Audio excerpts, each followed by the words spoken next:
There are conversations that shape how we live. Conversations that help us navigate challenges of life. Conversations that bring out the best in us. This is where we gather to help each other find the way and unleash our potential. Welcome to the Benjamin Zulu Globe. Psychologist, relationship coach, the one, the only Benjamin Zulu. Benjamin Zulu himself. Let's talk about doing life with a partner in something we call marriage. They say when you choose the wrong partner, you deal with the consequences of your choice. Now, to avoid this, what are the non-negotiables that you must never overlook when choosing a marriage partner? That's the amazing topic you're looking at today on the show. Welcome to Benjamin Zulu Global Show. My name is Sylvia Keremi. This is gonna be hot. Zulu, your white is burning my eyes. Thank you. And I like the contrast. I like the black executive. Oh, yeah, actually. So we are talking about what to look at. And the first trait I want you to learn to look, although it's not natural thought, is whether they have the character to withstand success. Particularly if you're marrying people from the so-called humble background. There's nothing humble about poverty. Yeah. It's just a polite language for poor background. So sometimes learn to talk plainly so that you can think clearly. Yes. Society is very polite, and they have replaced some words with softer words.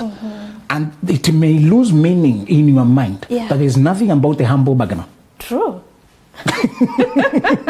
Literally. It's better to call it humbling backgrounds. Yes. I think that's what it meant. Humiliating backgrounds. So I want you to measure a person's character to withstand success, particularly if they are coming from the first generation that are trying to make it. Yeah. For the following reasons. If you are sincere in marriage, marriage and money have something in common. When they work right, they take people to new levels of temptations. Yes. We need to emphasize that.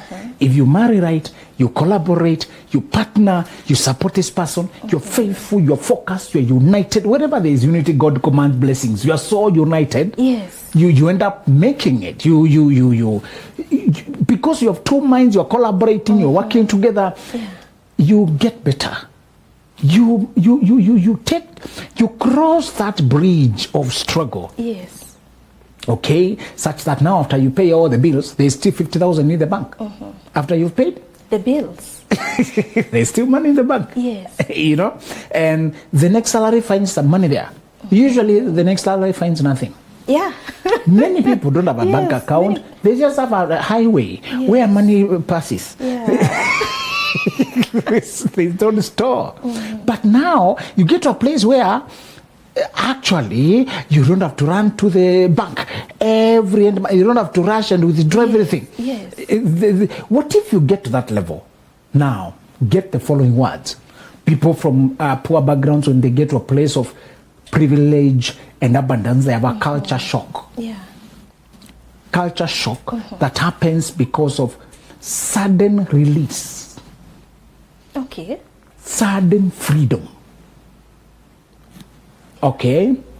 I told you those of us who came from poor backgrounds were not motivated to change the world. Yes. No more children were trying to change the world with their gifts. Us, we were trying to escape death. Annihilation. Yes. You're trying to escape being blotted out from the face of the earth. Everybody has a desire to propagate themselves, to grow to maximum potential, to get children for most of us, to have a message or impact for this generation and send your children to the next generation. Children are blessings from the Lord. They're like a arrow, quiver full of arrows. It's like you're shooting your message to the next generation. Most people have that. What poverty does is, you watch with your eyes as you dwindle, as you are squeezed out of existence, as you are reduced to nothing. So those who walk, poverty also denies you the thinking that you can get out. So those who got the idea that they can get out, because that's the first inkling. We said when you start helping kids from the poor, don't do handouts, do head out. Head out. Yes. Sure. Don't just give them food. Yes. Try to get them out. It is more costly to expose them to better life, to talk to them, to get people to lift their minds. It's more costly. Yes. But more effective. Yes. Most NGOs just give food, they give good help, but handouts. They don't tell them how to get out of this. Yes, we don't do handouts. Those nieces and nephews you want to help, invite them over and show them the world. That's a better way to show them another life than to just give them goodies when in that crucible of poverty and where they're hearing all the messages, messaging and the narratives of helplessness. That's what the poor have, helplessness. So those of us who came from that, we got the idea that you can get out, but the journey was also very intimidating and long. When you come to finally marry, and particularly when women are marrying men from poor background, a wise woman will always look for capacity for abundance. Okay? Yeah. A woman does not want to be financially insecure when she's vulnerable, when she's down with the baby, pregnancies, babies, and when she doesn't want to have a man who cannot provide. So even if you're not trying to marry a rich man, you must marry a man who has the capacity to create the wealth. Yes. That is basic for most women. They know that part. Yes. They want a man who is prepared and you actually try to read as much mentality about providing as possible. He has a vision. You really want to see it. Yes. That we're starting small, but we're not staying small. Yeah. Okay? That we are here, but we won't stay here. That part wise women know. These other girls are looking for rich men, as we say. People already have money. They will end up being objectified because he's buying you like an object, like an asset, and a tool to scratch his need. And you never be personified. You never be given personally. You never be given room to express. You just be commanded around because, after all, he's in charge. Yeah. Remember that part? Yes. So marrying in Africa and third world countries has another problem. That you may need to prepare for potential divorce when you finally journey with a person to abundance because of the culture shock. So those who came from that place where there was nothing, and then suddenly they break free. Yeah. Listen to me, Sylvia, this is a different game. When we finally drive a car, when we finally have change, pocket change, when we finally can shop without looking at the price, compare. Yeah. And checking your balance. Calculator. Adding, when you can finally, that quote that if you want to shop without looking at the price list, you must first work without looking at the clock. It goes together. Yeah. It really goes. The reason you keep bargaining with the price list because you also quarrel with the clock. Is it not yet 5? Is it not yet 5? To run away. To go home. You plant scarcely, you reap scarcely. Yes. So if you want abundance, you first plant abundantly. Wow, that's good. Yes. It starts there. It doesn't start at the counter. It starts at the farm, at the workplace, where we are. If you are the kind of person who just puts in and sometimes you forget yourself, you can also afford to forget the price list at the supermarket. Yeah. You are abundant there, you are abundant here. But because you are scarce at workplace, you steal the employer's time, you are on the shallow, bare minimum, try to get by, your balances also remain shallow, bare minimum, and you'll be frustrated when you can't pay for anything. Then you have to ask the cashier to remove some things, then you cause the queue to stop because you have to reverse some transactions, because you're going back to pick the other one, because you can't, you are quarreling with the child when they try to pick something. Poverty makes you very aggressive. And angry. The child is not even allowed to touch anything, because if they break anything, we shall be imprisoned. We can't afford to pay anything. You can't even walk with a child. They're so scared. They're being screamed at in advance before they make the mistake. Remember, our parents would punish us in advance? Yeah. In advance. Yes. I know you'll waste time. You have not yet done it. I'm sending you, and go and delay. Delay. Play if you play so in advance. You don't want that kind of lack and restlessness and making you salty because you're always broke. Yeah. So we are saying, I want you to particularly check whether they can withstand the culture shock. Again, I'm going to tell you bad news. You cannot predict everything. I just want you to look for the following things, and once you find them, now you can risk. But if you're in that world, if you're in Africa, prepare after you cross into abundance. This person to change and shock you. even when they were strong and stable. But while you're on this side, I want you to check the following: work ethic, diligence. You don't negotiate on that part. Yeah. That part you don't negotiate.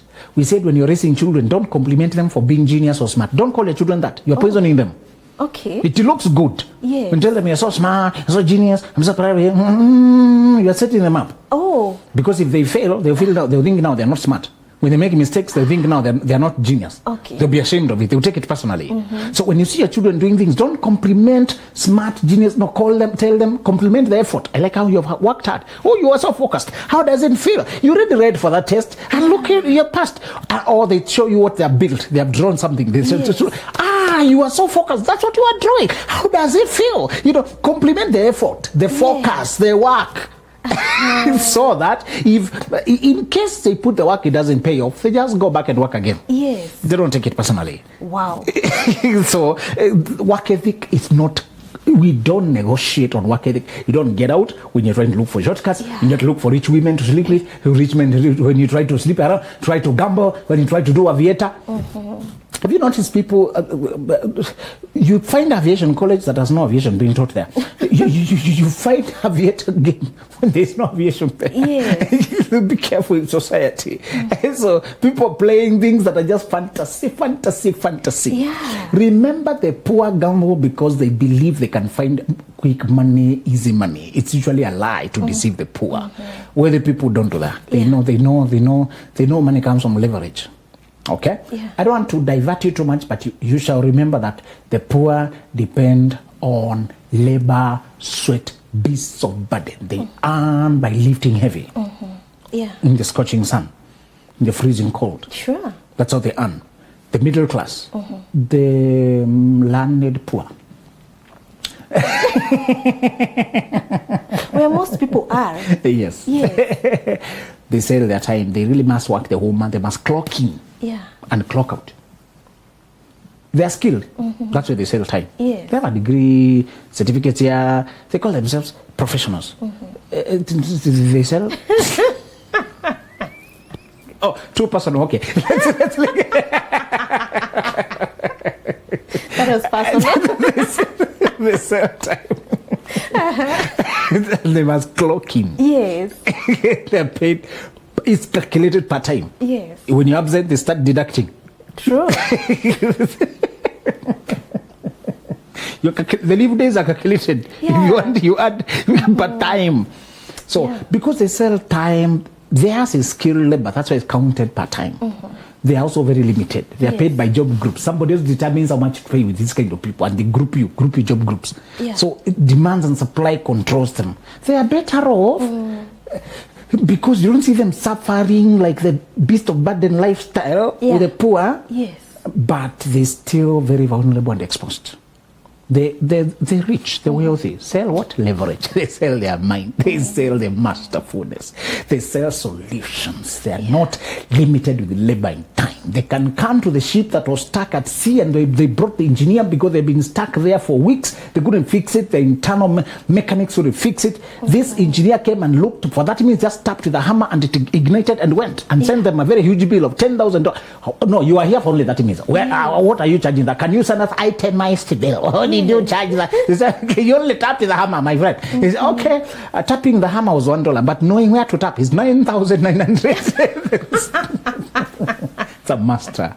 Wealthy people are paid not for time. They don't have to be here for 1 month. Not for labor. You don't need to see them sweating. It's solving the problem. So they charge the solution. Yes. And we said, when you look for a person with whom you're planning to go to wealth and escort them and build together, make sure you see not a dunking mentality, because I don't want you to mistake hard work. Some people work hard, but because they don't think, they don't strategize, they remain laborers. Yeah. Are we together? Yes. This is the hardest part, that you can find a person who just works, but they don't grow. They are not determined to be liberated. So the first, do you see work ethic and determination to work? Determination to put themselves out there, because that's the basic. Everybody must start there. The master starts with working like a minion. on the ground level Yeah. to understand it, but they don't stop growing. Yes. They keep improving. That's the first. The second thing you shall see is teamwork. Do they include you? If you marry a person who hides their effort, hides their plan, uses their mother, discloses to their sister, uses everybody, not you, you will never build together. Yeah. You will never build together. Those are the outsiders who they're including, encroach on your family, encroach on your finances, encroach for their own personal interest, and you don't grow. You are pulled apart by them. You are pulled apart, and you don't accumulate anything. Everybody now, they are hiding their things. You have to hide yours. And then you become parallel. You start living parallel lives. So those two elements you should check. Do you find them having a work ethic? Do they keep time? That's what I mean by work ethic. Yes. Are they punctual? Do they keep their word? Are they honest? Do they have that problem-solving mentality? And do they have a life going on apart from this love life? The day you start dating a person, you realize they're always available. They text, they reply at once, at night, you take it lunch, they're just out like that. You pick their so that they were waiting for you. Yes. Do they have a life? Are they trying to are they moving forward? Yes. You want them to create time for us, but they have a life, they have a journey they are on. Yes. And then, do you find them confiding in you, including you, thinking together with you, creating more privacy, exclusivity with you? As you get to know each other better, you realize that you're feeling like you are insiders, both of you. You can plan your things, you can implement it, because couples are just friends who are trying to wrestle their way in a very crowded world. Yeah. And you want a person who does not bring you in and remove everybody else like that. So those are the elements you shall check. Number one, do they have the capacity to withstand success? Again, after you measure those things and then you finally break free, then you're driving 4x4. No more people drive cars, bosses drive machines. Things that have presence, they're not just practical, these are prestige. And they spell abundance. Gari za waheshimiwa. They look like mheshimiwa has arrived. And they invite, you arrive at the gate. They salute. But if a taxi guy arrives at the gate, being asked, can you drop there? Get out of there. Drop off is there. So you drive those funny things. These guard people, they tend to treat you differently. They interrogate you. Your ID, sign here. Who are you going to see? Are you dropping someone? You can drop them outside. A big machine pulls in and they leave you first. To go and attend. So, what if you get to a place where you drive those big machines that are trotting salute? That are also, and as I told you, sex trade nowadays is no longer in the red light district. You drive those 4x4s. Women are inviting you with their body language on the road, not random streets, when you're just minding your business. Can he now withstand women beckoning him? By the time he married you, you are the only one who could see his potential and accept him. Before you say a woman is faithful, confirm whether she has any option. Don't call people faithful when they do not have an option. Sure. If there's no choice. So now, when you take her to success, she has choice. She has options. That's why men are being shocked every time. They keep repeating this age-old mistake of picking a poor girl, educating her, promoting her, and then she changes her mind. Because now she has options. She never had an option. You are the only hope of getting out. So always check whether the person has this trait. But again, prepare and be watchful that they don't destroy your life when they start being disloyal out there. The time they check themselves in a room away from you, in a hotel, 5-star hotel, where the company has paid, and part of what they paid, there's full body massage, and it can also have a happy finish, happy ending, sexual components inside there. Terry Crews, one of the actors of Hollywood, one of the most successful, said his marriage nearly broke up because that's what he did. He went to those massage parlors where they have a happy ending.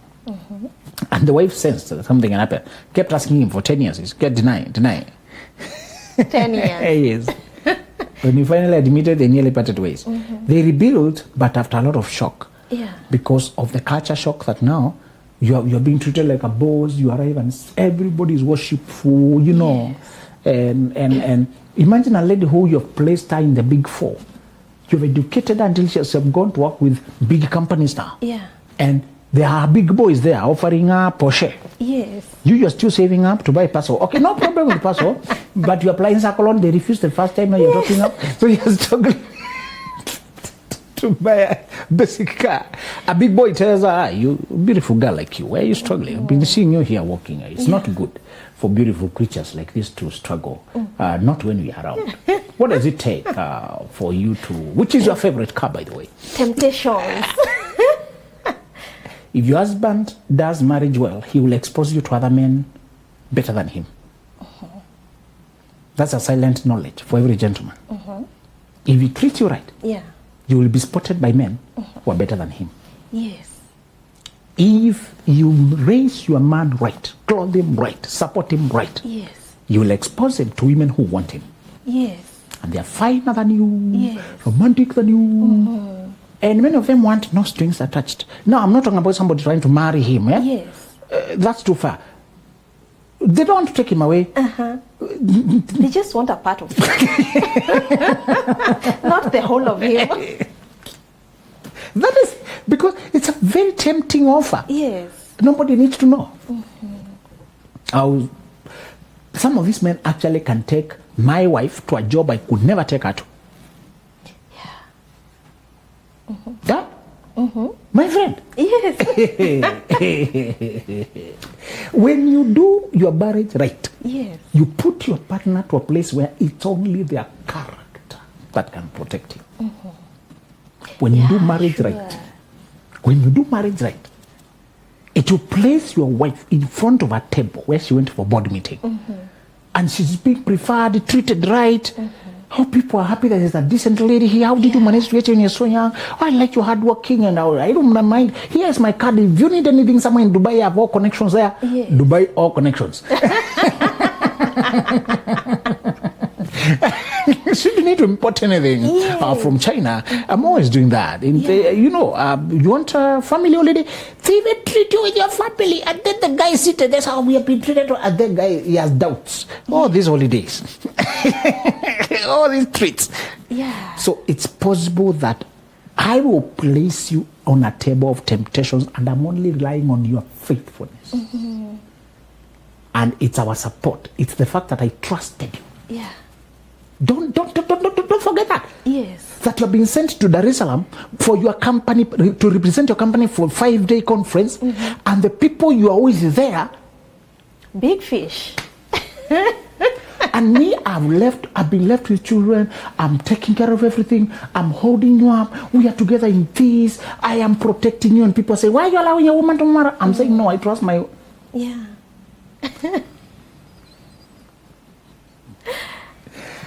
Okay, we say that your partner will appear a fool to the world by supporting you with all sincerity. Please, do not prove the world right when they call him a fool. Okay? Wow. He lets you live in the wee hours of dawn to go to work. And people keep asking, so you think she's just going to work, All right. Yeah, sure. We have been there. Your husband will be ridiculed by letting you grow. By letting you go out and fly. He will be told, we told, my friend, you will cry. We saw things. If your partner does not have the character, the morality, and that's when in my next point to connect this, what tells you that a person will be true even when temptations are beckoning? That she will say no. And it is something that the world today does not like to talk about. And that's the second point, what you shall check when you want to do long journey with a person. We said whether they have the character to withstand success because you're planning to go to success. And you shall check whether they have a personal moral code they're committed to at the expense of anything. This is what I mean. Potential tells you what people are capable of doing. Principles tell you what they are not capable of doing. Principles tell you what they are not capable of doing? Yes. Their potential tells you what they're capable of doing. Their principles tell you what they are not.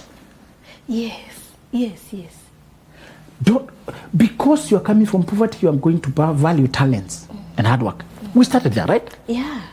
We're trying to build. Even if you're not coming from what we would call poverty, but there's something you want to build. So you've checked drive, right? Now we are trying to check handbrake. We checked the acceleration. Now we are checking the brakes. Yeah. Do they have a personal moral code they cannot compromise for anything?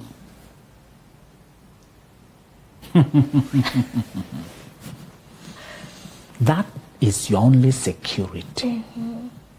That I saw a 70-something old judge who discovered that 3 of his children were not his. 3 out of 3. At 70s? Yes, retired. This is what I'm talking about. This is what he did not check. Yes. After checking everything. We forget to check, and now I want to define those traits, how you shall know the personal moral code.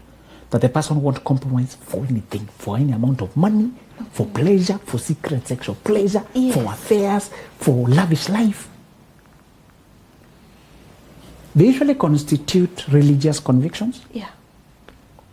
You want a person who has their own personal spiritual life that is independent of anything. Funny enough, you can see this thing even when people are young. We are not saying people don't change, but we're saying those people who have a strong moral code, it shows very strongly. And if it changes, you can see that it changed. Yes. It's very distinct. It shows in their conversation, it shows in their opinions, it shows in what they allow, even what they laugh to, the jokes they respond to. Yes. I can show you one young man today I knew when I was in nursery school. He was a straightforward young man. To this day, he's just a straightforward young man. I was very erratic as a child. I was afraid I couldn't take myself to school. I'm fearing bushes. You see a bush, you run back home. Now, surely, when shall we grow up? So my mom, to get me to go to school, had to join me, that young man, to follow him, that I can gradually go to school. You hear some men learn that you are coward. They start screaming at you. You know those? Yes. Teasing you. And then you run back home. Instead of running to school. You ran back home. So he did not have those incidences. Yes. And he was very clean. He would go home with clothes clean, shoes still white, socks still white. For us, by Wednesday, the clothes were brown. They needed urgent attention. So he was that stable. Yes. And calm, introverted, collected, focused. Not the genius of the class, but very focused. To tell you that you can see some traits. In midlife, he was always straight, stable. I came to get the word for it. He had a very convictional core. Many people don't have anything they would call convictions. Okay. They just have selfish, situational opinions for self-gain, for individual gain. And I did not know that when the Swahili people said mtu ni utu, a person is their conviction, is their morals. I did not know that the core of a person is like their software. Apart from the intelligence, talents, capability, what they're capable of, is what they anchor themselves on. So it's usually religious convictions. It's usually their identity. This is who I am. That quote that no matter the economy of the jungle, the lion will never eat grass. It's not pride. It's just who he is. Yes. Who is this person? There are things they say, I can't eat grass. And if we are broke. It's not pride, just who I am. Do they have a strong sense of identity? I saw this with one person when they ran out of money and they still got into the vehicle. We're in the university and we went somewhere to speak to some students. We ran out of money. We helped people too much and we ran out of money. And it was getting night. The last vehicles are here and we need to be back to Nairobi and it's very far, somewhere in Nanyuki. Yes. And 2 young men were very convictional.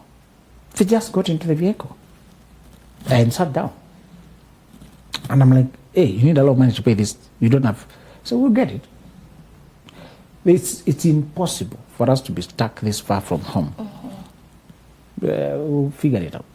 The conductor is collecting money. Don't worry, we'll give you. And the vehicle leaves. And one of them received exact enough amount to the M-Pesa and paid for both of them down the road.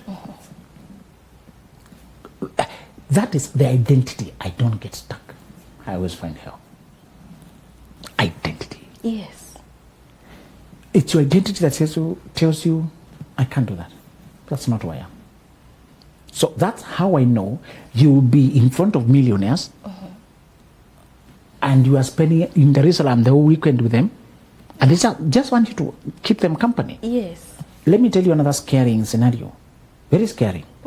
That the big man is flying to the conference and you are the one to escort him.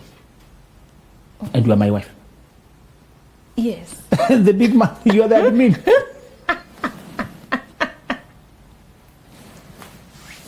Yes. you're the admin for the big man. Yes. You know, and I know you used to office administrators, company administrators. Some people themselves, they're an entity. Yeah. So they have an administrator, a manager. You get? Yes, yes. So some people schedule are so busy. It's like the company you work for, 50 of you. There's one person who is as busy as the all of you. Yes. So the way you have an admin, they also have An admin. So let's say you are the person who's depended on to manage the person's schedules, phone calls, whatever, and you're paid your salary. No problem. Yes. This person is now going for major thing and you need to be seated, usually seated behind the big guys, taking notes for them. So this now you are company, and we know this person is immoral. We know this person likes to use women. We know this person. Yes. Will I sleep? No. You'll be so uncomfortable. Restless. Only when I know Sylvia's core. Yes. I want you to get this now. Yeah. Only when I know Sylvia's convictions and her identity, there are things she can never do. Even those lustful men, they usually know. Even those women who use young men, they know who not to cross that level. That's why you find that there's a boss who uses young women all over, but there's one young woman he cannot even try. He respects. And he treats her very differently. Yes. Because she set the boundary long time ago. I would rather go than do these things. True. That's the Joseph of the Bible, who is a slave in a foreign country, and the boss says, if you have an affair with me, I'll sort you out. Yes. I'll make sure you're okay. And he says, I can't do this thing and violate my faith and my boss. I'm not a betrayer. My boss has trusted me with everything except you because you're the wife, and I can't do this thing. You will serve prison sentence, my friend. You know I can imprison you. If it comes to that, no problem. Yeah. Check that the person has a moral code that they're committed to. Personal. Not imposed by situation. That is the only thing that will safeguard you when they are being seduced by Potiphar's wife, senior people. When they're being seduced by big people with a lot of, because some of those people can buy you and you all your net worth. Yeah. But I need to know a person who can't do some things for who they are. Yes. Wow, that's amazing. And you've talked about this gentleman, the one you are giving an example about. And I thought when raising sons, or maybe, even daughters, and you have this child who is very straight, respectful, good morals, and as a parent, you're scared of them becoming an empath again. You're right. How do you do it right? Yes, I think there is that part of training. When you have a person who has a very stable core of what they believe, just know that you have a person who has started to form their humanity. Because society values the grades in class too much, the talents, the brilliance, and all that. But this is a person whose personality, character, and core has begun to form. Just help them with self-love now. Empath comes from self-neglect and overgiving and forgetting yourself. So teach them self-love, teach them boundaries, teach them healthy relationships, teach them how to say no. All these things come from teaching. You teach them. And all of them looks like a course you can take a person through. You notice your child tends to overgive, you make it your personal routine as a parent to take them through a course in boundaries, in measuring generosity. And you make it your dialogue, your conversation, books you bring, movies you watch, situations you ask their opinion, you expose them. Just notice, another child is too selfish, they want to share with anyone, they're just too entitled. You take now the course to teach them selfless love. This one you teach them self-care, this one you teach selfless, because too much of this, too much of this. As a parent, you are the teacher. You notice what each needs, and you create situations. Actually, your teachings are so powerful. Because when you have a connection with them, they are open to you. Yes. Wow, that's amazing. I wish this conversation would have continued, but unfortunately, because of time, we have to close. Thank you so much for being here. To get Benjamin Zulu's books, go to www.benjaminzuluglobal.com. See you next time. There are conversations that shape how we live. Conversations that help us navigate challenges of life. Conversations that bring out the best in us. This is where we gather to help each other find the way and unleash our potential. Welcome to the